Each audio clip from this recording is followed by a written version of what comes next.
Mantan Presiden Zimbabwe ngasih usulan apa, saudara? Pelaku gay di penjara, masukin satu sel. Yang lesbi di penjara, masukin satu sel. Dia bisa bebas kalau bisa menghasilkan anak. Kira-kira laki sama laki bisa dapat anak? Perempuan sama perempuan bisa dapat anak? Jadi Presiden Zimbabwe kasih usulan hukuman, lesbian di penjara sama lesbi bisa dibebasin kalau bisa dapetin anak. Laki sama laki yang merasa dirinya gay di penjara, masukin sampai bisa punya anak, baru dibebasin. Artinya apa? Itu sama aja hukum seumur hidup. Kira-kira kalau di Indonesia begitu bagus atau tidak? Bagus atau tidak? Kira-kira orang Indonesia ini orang jonggol setuju tidak LGBT di Indonesia? Kira-kira setuju atau tidak? Kira-kira kalau ada LGBT di jonggol, biarkan atau lawan? Biarkan atau lawan? Siap usir LGBT? Siap usir LGBT? Takbir! Takbir! Sallu ala nabi. Allahumma salli wa sallim wa barik alaih wa ala alih. Hati-hati saudara.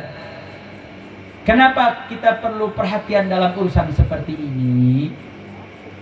Karena diamnya kita terhadap satu kemungkaran, mungkin kita, keluarga kita nggak kena, saudara. Akan tetapi ketika kita diam, maka kita bisa tercatat sebagai orang yang rela dan ridho terhadap kemungkaran tersebut. Kalau rela dan ridho terhadap kemungkaran tersebut, maka kita tercatat mendapatkan daripada dosa yang diterima oleh orang yang melakukan kemungkaran tersebut. Dia yang berbuat, diamnya kita kena akibat, saudara. Makanya di dalam aturan agama Islam, kita nggak hanya dituntut untuk menjadi yang soleh, yang baik saja, tapi kita juga didorong untuk menjadi muslih, untuk bisa memperbaiki. Makanya amar ma'ruf nahi mungkar itu bukan tugasnya kiai, habib, dan ormas saja, bukan. Amar ma'ruf nahi mungkar itu tugas semua orang. Mereka punya tugas masing-masing, saudara. Mereka punya kewajiban masing-masing. Kenapa? Karena setiap pribadi punya kewajiban untuk mengajak yang ma'ruf dan juga punya kewajiban untuk mencegah yang mungkar.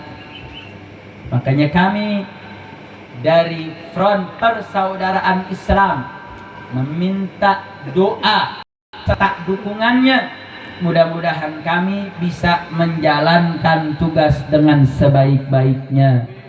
Mudah-mudahan Front Persaudaraan Islam diberkahi oleh Allah Subhanahu wa taala. Mudah-mudahan para pengurusnya, perinya, batiknya, seluruh anggota yang tergabung di dalamnya mendapatkan kekuatan keistiqamahan di jalan Allah Subhanahu wa taala. Dan mudah-mudahan Front Persaudaraan Islam bisa menjadi garda terdepan untuk amar ma'ruf nahi mungkar. Amin ya rabbal. Ini Front Persaudaraan Islam, tapi saya mau nanya nih. Dulu Front Pembela Islam, tahu Front Pembela Islam? Singkatannya apa? FPI. Saya mau tanya, dulu FPI melakukan kegiatan-kegiatan seperti membantu bencana alam. Saya mau tanya, bagus atau tidak? Bagus atau tidak? Ada banjir dibantu, bagus atau tidak? Ada gempa di daerah dibantu, bagus atau tidak? Bagus atau tidak? Kemudian ada undang-undang yang bertentangan dengan syariat seperti undang-undang minuman beralkohol dituntut untuk digagalkan biar peredaran minuman keras tidak begitu mudah di kalangan orang-orang di bawah. Kira-kira bagus atau tidak? Menolak undang-undang tersebut, bagus atau tidak? Bagus atau tidak? Itu beberapa kegiatan Front Pembela Islam. Kemudian beberapa tempo bulan yang lalu Front Pembela Islam dinyatakan dibubarkan. Saya mau tanya, kira-kira kalau satu organisasi melakukan perbuatan-perbuatan positif, kemudian gara-gara bertentangan dengan rezim yang berkuasa, kemudian dibubarkan. Saya mau tanya, ini ngawur atau tidak? Keputusannya ngawur atau tidak? Ngawur atau tidak? Saya mau tanya, dengan pembubaran daripada dengan SK 6 menteri tersebut, saya mau tanya, orang Jonggol itu setuju atau tidak dengan pembubaran FPI? Setuju atau tidak? Setuju atau tidak? Setuju atau tidak? Sampai detik ini masih dipertanyakan apa sebabnya, apa faktornya, kenapa Front Pembela Islam dibubarkan. Akan tetapi bagi kami itu sekedar hanya formalitas saja, saudara. Yang kami cari hanya ridha Allah. Yang dari pengurus-pengurus cari bukan untuk mencari pamor, mencari popularitas, tidak. Ini sebagai bukti dan pelajaran bagi seluruhnya bahwasanya organisasi hanyalah kendaraan. Organisasi hanyalah sebagai jalan untuk bisa mendapatkan ridha Allah Subhanahu wa taala. Maka ketika organisasi terus dibubarkan, tidak menjadi membubarkan daripada kewajiban kita beramar ma'ruf nahi munkar, betul? Nggak membubarkan kita untuk senantiasa membantu sesama, untuk mengingatkan yang hak itu hak, yang batil itu batil. Baik ada atau tidaknya organisasi, kewajiban tersebut tetap ada dalam panggung kita, saudara. Di atas punggung kita, semua tetap akan diminta pertanggungjawaban oleh Allah Subhanahu wa taala. Maka dengan organisasi baru Front Persaudaraan Islam, kami meminta untuk doa dan dukungannya. Bahkan jika ada kritikan, ada hal-hal yang perlu diluruskan, sampaikan kepada pengurus-pengurus tempat yang ada untuk memberikan masukan-masukan agar kami di Front Persaudaraan Islam bisa betul-betul maksimal, bisa betul-betul totalitas di dalam menjalankan tugas-tugas kami yang gak lain gak bukan adalah tugas untuk mencari ridha Allah Subhanahu wa taala. Amin ya rabbal alamin. Ingatkan kami, kalau kami salah ingatkan, saudara. Mungkin di antara laskar-laskar kami atau relawan-relawan kami yang terlalu bersemangat sehingga menjadi lupa terhadap apa yang harusnya mereka lakukan, atau dari badan anti teror dan komunismenya yang disingkat batiknya juga mungkin terlalu bersemangat. Jika ada yang salah, ingatkan kami, tegur kami, arahkan kami. Nggak lain nggak bukan, kami hanya ingin memberikan sumbangsih untuk rakyat Indonesia, dan mudah-mudahan Front Persaudaraan Islam mudah-mudahan diberikan keberkahan taufik hidayahnya oleh Allah Subhanahu wa taala. Amin ya rabbal alamin. Ibadallah, sebagai penutup kami ingin meminta doa untuk guru besar kami Al-Habib Muhammad Rizik bin Husain Syihab yang saat ini masih menjalankan hasil vonis daripada pengadilan Mahkamah Agungnya. Jadi beliau kemarin menjalani 3 persidangan terhadap 3 kasus. Yang pertama, kasus kerumunan maulid di Petamburan. Yang kedua, kasus kerumunan di pondok pesantren di Megamendung. Yang ketiga, kasus ungkapan saya baik-baik saja di rumah sakit Umni. Untuk kasus pertama dan kedua, beliau sudah divonis 8 bulan dan menyelesaikan full tanpa ada pengurangan. Kasus kedua yang di Megamendung, beliau didenda 20 juta. Beliau sudah lunaskan, saudara. Saat ini beliau sedang ditahan karena kasus rumah sakit Ummi. Karena jawaban beliau ketika ditanya oleh Satgas Covid mengatakan saya baik-baik saja, itu dianggap ungkapan yang berbau kebohongan yang menyebabkan keonaran, sehingga dituntut oleh jaksa penuntut 6 tahun dan divonis hakim 4 tahun. Saya mau tanya, dengan akal nalar yang sederhana, mengatakan saya baik-baik saja, kemudian dituntut berbohong dan menyebabkan keonaran, dipenjara dengan tuntutan 6 tahun, divonis 4 tahun. Saya mau tanya, itu layak atau tidak? Gara-gara ngomong baik-baik saja dituntut 4 tahun, layak atau tidak? Wajar atau tidak? Wajar atau tidak? Ada yang korupsi, ngambil duit rakyat triliunan, dan mereka berkeliaran nggak ditangkap, bahkan dituntutnya tuntutan ringan. Saya mau tanya, adil atau tidak? Ya. Ada yang korupsi. Saya mau tanya, korupsi merugikan atau tidak? Ya. Korupsi merugikan rakyat atau tidak? Merugikan. Korupsi merugikan atau tidak? Merugikan. Merugikan atau tidak? Merugikan. Saya mau tanya, Habib Rizik ngomong saya baik-baik saja, itu merugikan rakyat atau tidak? Tidak. Merugikan atau tidak? Ini saudara yang disebut oleh para pakar hukum kami bentuk kriminalisasi ulama. Bahkan nggak sampai di situ. Ini namanya kriminalisasi syariat. Kenapa saya katakan kriminalisasi syariat? Yang beliau lakukan mengatakan saya baik-baik saja, itu merupakan bagian dari akhlak Islami. Dari mana akhlak Islami? Dulu Sayyidina Ali bin Abi Thalib ketika menjenguk Rasulullah Shallallahu Alaihi Wasallam yang dalam keadaan sakit menjelang wafatnya, sahabat di luar nungguin kabar. Sayyidina Ali masuk ke dalam, keluar, ditanya oleh para sahabat, "Kaifa ya Ali? Kaifa Rasulullah Shallallahu Alaihi Wasallam?" Apa jawab Sayyidina Ali, saudara? Sayyidina Ali mengatakan, "Alhamdulillah asbaha bari'a." Alhamdulillah, Nabi Rasulullah Shallallahu Alaihi Wasallam dalam keadaan baik-baik saja.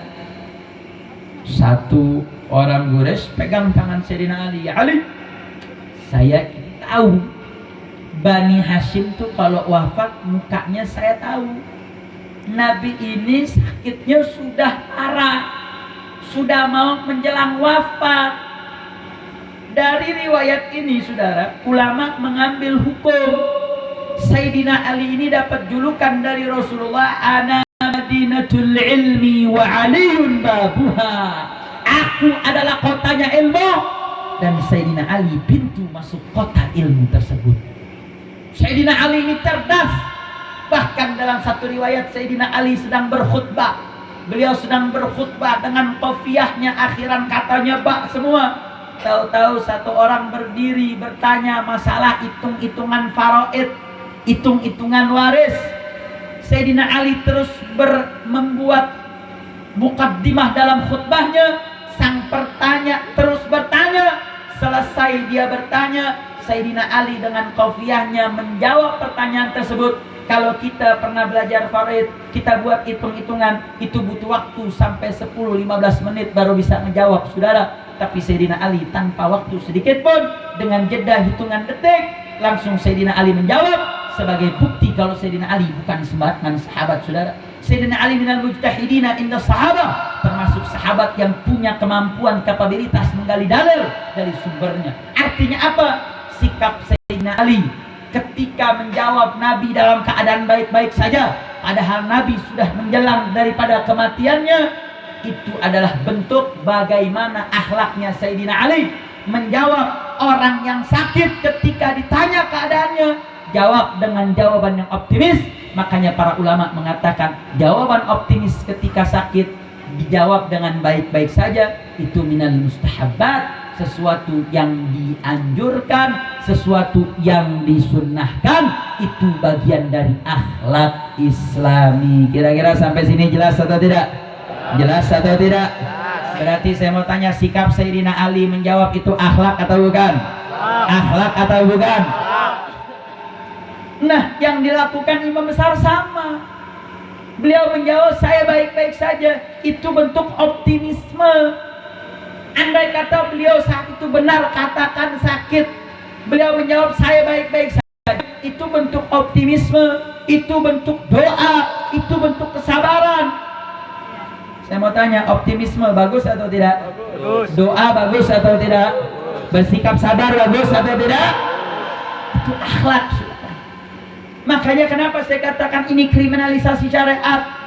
Karena kalau hari ini orang mengatakan baik-baik saja yang merupakan bentuk akhlak Islami, dianggap melakukan kejahatan, dituntut 4 tahun. Hari ini kriminalisasi akhlak, saudara. Bisa jadi besok ada kriminalisasi dalam urusan akidah. Besok ada kriminalisasi dalam urusan syariat. Hari ini mereka teskes dengan akhlak, dia kriminalisasikan. Orang sedang menjalankan akhlak Islami dianggap melakukan kebohongan, dituntut 6 tahun, divonis 4 tahun penjara. Hari ini kriminalisasi akhlak, bisa jadi besok syariat dikriminalisasi. Bisa jadi besok akidah kita akan dikriminalisasi. Makanya kalau kita duduk dengan orang-orang tua dulu, mereka mengatakan ini hawa-hawanya hawa-hawa seperti zaman PKI, saudara, sebelum pemberontakan. Tahun 65 sebelum pemberontakan, di tahun 60-an, ciri-ciri yang terjadi apa? Penistaan demi penistaan terjadi di mana-mana, saudara. Penistaan demi penistaan, enggak sedikit. Mereka dengan mudah, dengan entengnya, tanpa seakan-akan ada yang ditakuti bagi mereka, saudara. Mudahnya mereka mengotak-atik urusan daripada aturan. Posisi-posisi penting mereka duduki orang-orang mereka.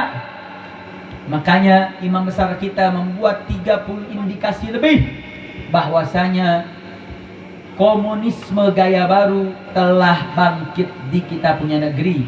Momentumnya sejak tahun 98 sudah.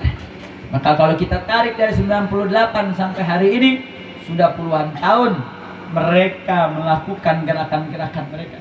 Kalau sudah komunisme bangkit, maka musuh pertama mereka adalah umat Islam. Mereka akan cari yang pakai peci, yang pakai kerudung, sudah. Komunisme kalau sudah bangkit, mereka adalah ajaran isme, keyakinan yang tidak percaya terhadap agama. Mereka anti terhadap agama. Mereka benci terhadap agama. Mereka mengatakan agama adalah candu. Agama seperti narkoba. Agama itu tidak boleh dibiarkan. Makanya ada upaya-upaya menggeser Pancasila yang tadinya 5 pasal, 5 sila.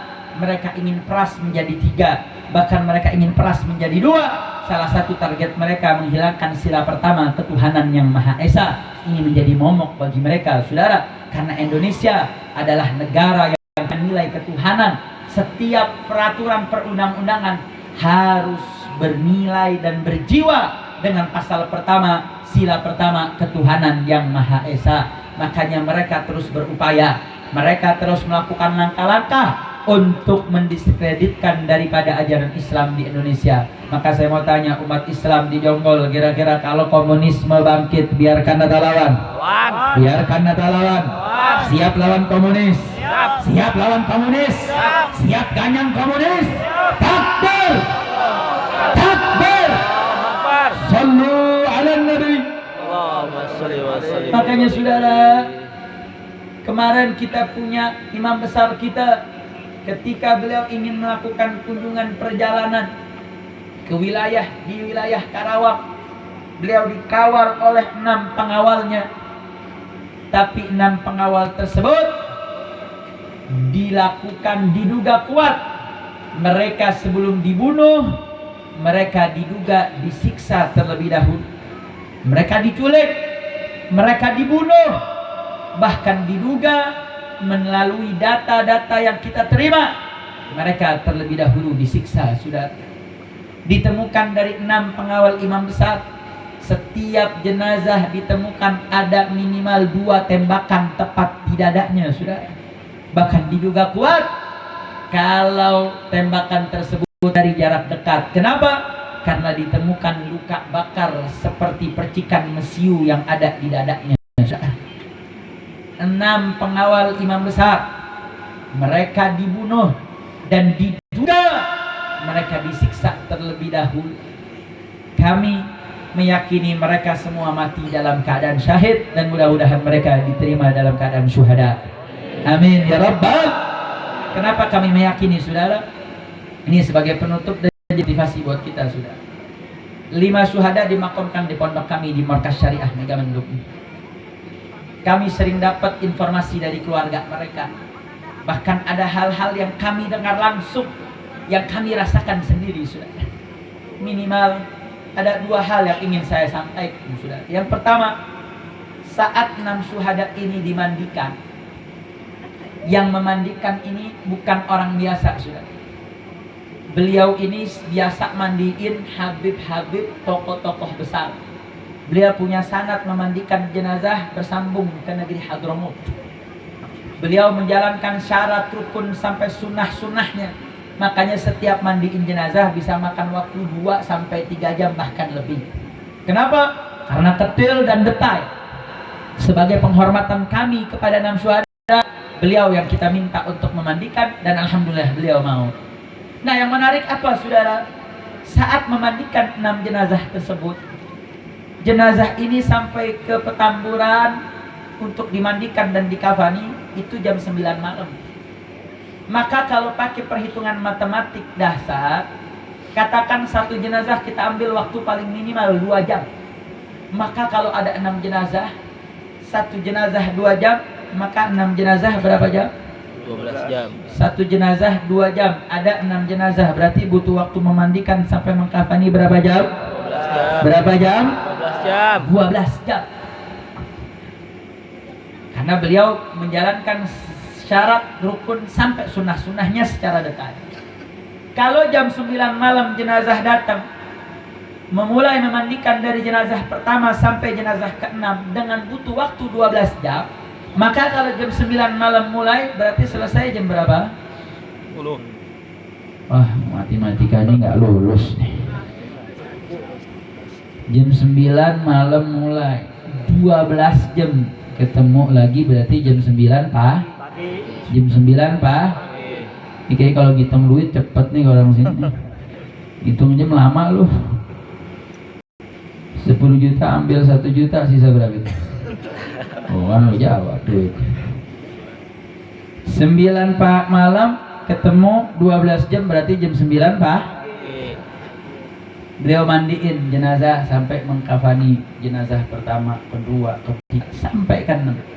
Selesai jenazah ke-6 tanpa mengurangi syarat dan rukun, sudah sempurna dilaksanakan. Selesai jenazah ke-6 sampai dikafanin, dimasukin ke peti untuk dibawa ke pondok kami di markas syariah. Jam 9 dia mulai, dia cek jam lagi, sudah tahu selesai jam berapa.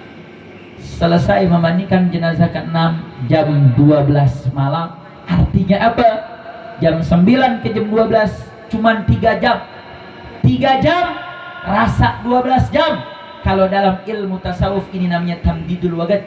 Allah berikan waktu yang panjang padahal hanya menghabiskan waktu yang singkat. Itu tanda karamah li sittati syuhada.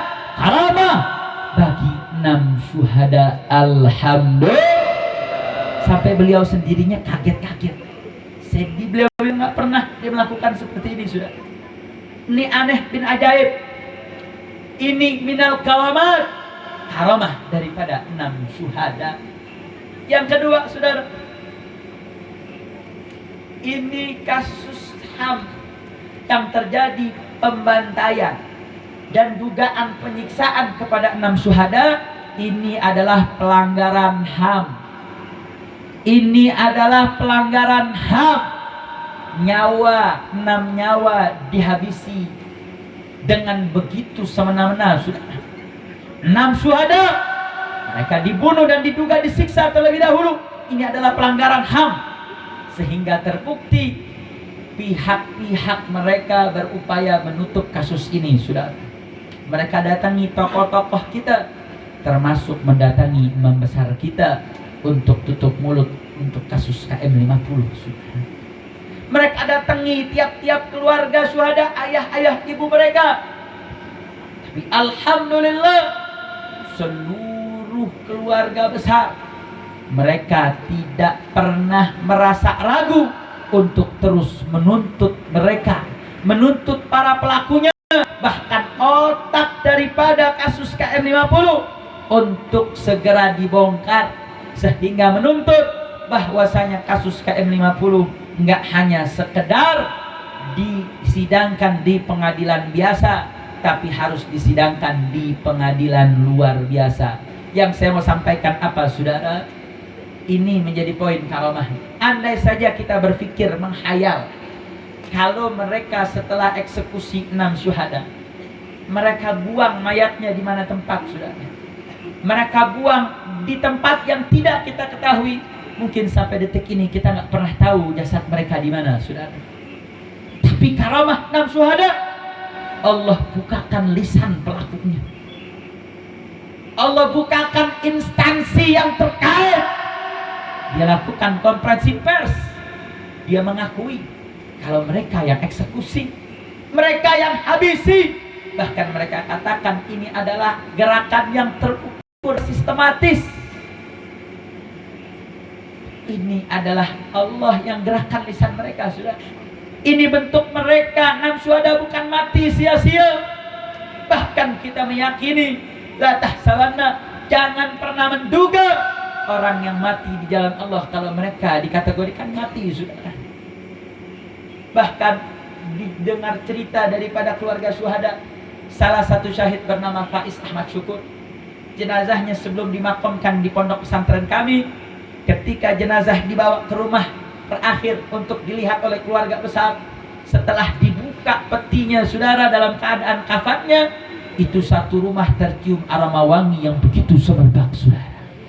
Bahkan riwayat tantenya menyentuh daripada kain kafan si syahid Faiz Syukur tersebut, aroma wangi menempel di tangannya 3 hari 3 malam, gak hilang walaupun sudah dicuci dengan sabun, saudara. Bahkan saya melihat dengan mata kepala saya sendiri, darah 6 syuhada masih mengalir deras, seakan-akan baru wafat hitungan jam. Padahal jenazah sampai ke tangan keluarga setelah dilakukan otopsi tanpa izin keluarga, itu sudah mungkin sampai menyentuh 2-3 hari. Kalau hitungan-hitungan biologis, jantung sudah tidak berdetak, sepatutnya darah sudah membeku, tidak lagi cair, sudah. Tapi 6 syuhada, 5 yang dimakamkan di pondok pesantren kami, darahnya masih mengalir dan subhanallah tidak tercium bau amis dari darah tersebut, sudah. Bahkan nggak sampai di situ. Saya punya istri, kami diamanahkan imam besar untuk menyambut kalau ada keluarga syuhada datang. Saya punya istri sangat sibuk, sudah. Kalau sudah keluarga datang, diperintahkan santrinya untuk sambut, bersihkan makam 5 syuhada, siapkan makan minumnya, sambut mereka. Saya punya istri sibuk betul, saudara. Subhanallah. Ketika keluarga syuhada datang, selesai keluarga syuhada pulang, kontan malam harinya saya punya istri didatangi syuhada, dia katakan, kakak terima kasih sudah sambut saya punya keluarga. Langsung dia sampaikan ucapan terima kasih. Bahkan menariknya ada syahid Qaddafi, saudara. Qaddafi bisa dakwah. Dia Qaddafi ini hitungan hari sudah mau sidang skripsi, saudara. Tapi dia bawa laptopnya, di mana imam besar ada, beliau jaga, saudara. Dia tulis skripsinya di tempat di mana beliau melakukan tugasnya. Hitungan hari dia sudah sidang skripsi. Dia punya kawan kampusnya itu jarang sholat, saudara. Bahkan bisa dibilang nggak suka, bahkan nggak tahu sholat. Qaddafi hadir di dalam mimpi kawan-kawannya. Dia sampaikan kawan-kawannya, dia omelin, dia dorong kawan-kawannya, lu semua pada sholat, jangan nggak sholat. Dalam mimpi dikasih baju takwa dan dikasih sarung, sudah. Subhanallah, teman-temannya nangis bangun dari tidurnya, dia pada langsung ngerjain sholat. Dia datang ke makam, gara-gara dia jarang sholat, dia nggak tahu cara ziarah, dia diam samping makam, sudah. Salah satu ustadz kami datang bimbing, dia punya ziarah, sudah. Bayangkan, mereka nggak dikategorikan mati, enggak. Mereka hidup, mereka tidak mati, sudah. Bahkan Qaddafi ini selama hidupnya kurus badannya, sudah. Dia punya kakak perempuan paling terpukul ketika kematian sang adik Qaddafi. Ketika dalam mimpinya, sang kakak melihat Qaddafi dalam keadaan gemuk. Karena sang kakak nangis terus, Qaddafi katakan, kakakku kau jangan nangis. Qaddafi sudah senang, Qaddafi sudah menang. Kakak jangan sedih, kakak jangan menangis. Qaddafi tidak dalam keadaan sulit, Qaddafi sudah menang, Qaddafi sudah senang. Qaddafi tersenyum sampaikan pesan kepada sang kakak, bahkan dalam keadaan gemuk yang tidak pernah gemuk seperti itu selama hidup dunia, sudah. Mereka nggak mati, mereka bahagia, mereka dalam keadaan sangat sukacita, sebagaimana diabadikan oleh Imam Baijuri dalam kitab Syarah Jawharatul Tauhidnya. Beliau mengatakan, limadza sumiyatu syahidu syahida, kenapa kok orang syahid orang yang gugur di jalan Allah. Jadi syahid itu ada 3 kriteria, saudara. Ada syahid yang namakan syahidud dunia wal akhirah. Ini yang tempur di medan tempur. Dia gugur melawan musuh Allah Subhanahu wa taala dan niatnya ikhlas karena Allah, li'ila kalimatillah. Ini syahid dunia akhirah. Ini yang enggak dimandiin, ini yang enggak dikafanin, dikuburin dengan pakaian saat dia wafat dalam keadaan syahid, saudara. Ada syahid namanya syahidul akhirah.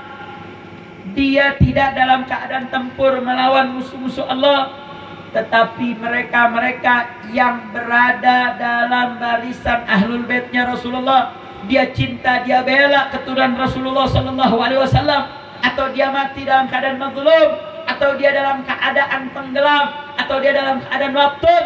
Bahkan kata Nabi, aktsar ummati, aktsar syuhada ummati, paling banyaknya orang yang mati syahid dari umatku adalah syahidul akhirah. Yang mati dalam keadaan syahid, di dunianya dia dianggap mati biasa, saudara.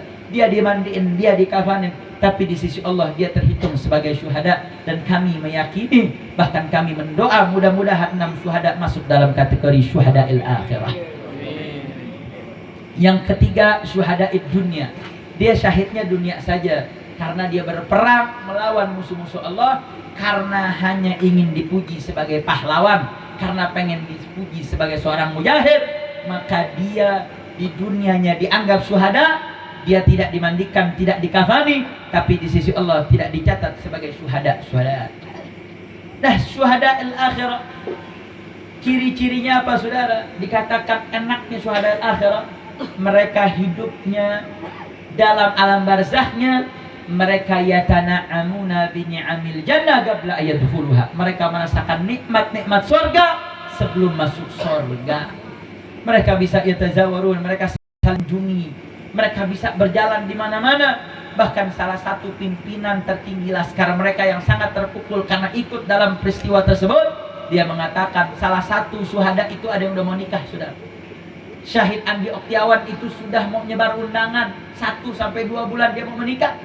Tapi karena kecintaan dia kepada imam besar, dia demi tugasnya dia jalankan sampai akhirnya dia mati syahid di jalan Allah Subhanahu wa taala. Dan dalam mimpi daripada pimpinan tersebut, dia melihat seluruh syuhada disiapkan pelaminan yang sangat istimewa, satu persatu melaksanakan pernikahan dengan bidadari-bidadari yang menyambut mereka, sudah. Dan yang pertama kali menikah Andi Oktiawan, yang sudah hitungan hari 1 bulan atau 2 bulan lagi dia menikah. Mereka mereka hidup, mereka tidak mati. Dan mudah-mudahan dengan gugurnya 6 pengawal imam besar, mudah-mudahan umat Islam di Indonesia mendapatkan kemenangan dari Allah Subhanahu wa taala. Mudah-mudahan Imam besar Al-Habib Muhammad Rizik bin Husain Syihab segera bebas.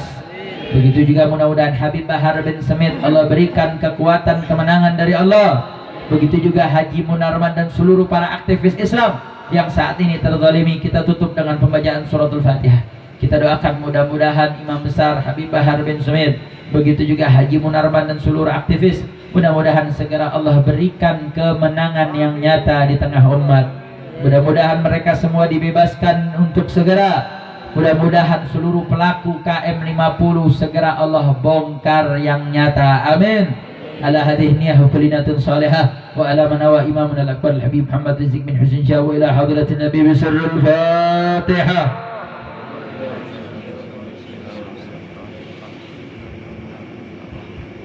إياك نعبد وإياك نستعين اهدنا الصراط المستقيم صراط الذين أنعمت عليهم غير المغضوب عليهم ولا الضالين آمين آمين يا رب العالمين. Ini yang bisa saya sampaikan. Mohon maaf kepada seluruhnya, bagi para tokoh, para habaib, para ulama, jika ada yang salah datangnya dari Al-Fakir, apa yang benar datangnya dari Allah Subhanahu wa taala. Nah, mungkin ada yang ingin bertanya bagaimana kabar Habib Rizik, beliau sehat walafiat. Doakan. Ada yang bertanya kapan Habib beliau bebas, doakan.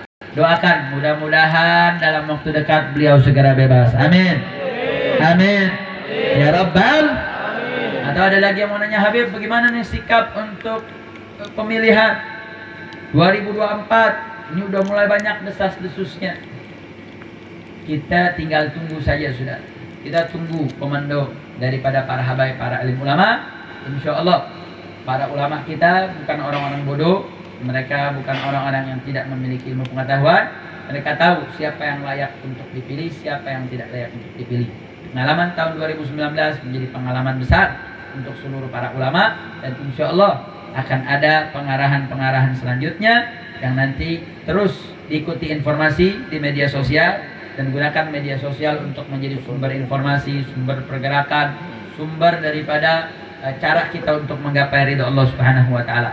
Karena dengan kemajuan saat ini saudara, makin cepat kita bisa melakukan kemaksiatan. Tapi jangan lupa, dengan alat komunikasi dan media sosial tersebut bisa juga kita cepat mendapatkan daripada rahmat dan pahala dari Allah Subhanahu wa taala. Tinggal bagaimana kita menggunakan daripada alat-alat komunikasi tersebut, gunakan untuk kebaikan. Mudah-mudahan Allah catatkan kita menjadi hamba-hamba yang mendapatkan rahmat dari Allah Subhanahu wa taala. Ini yang bisa saya sampaikan. Mohon maaf atas segala kekurangannya. Wabillahi taufiq wal hidayah. Assalamualaikum warahmatullahi wabarakatuh.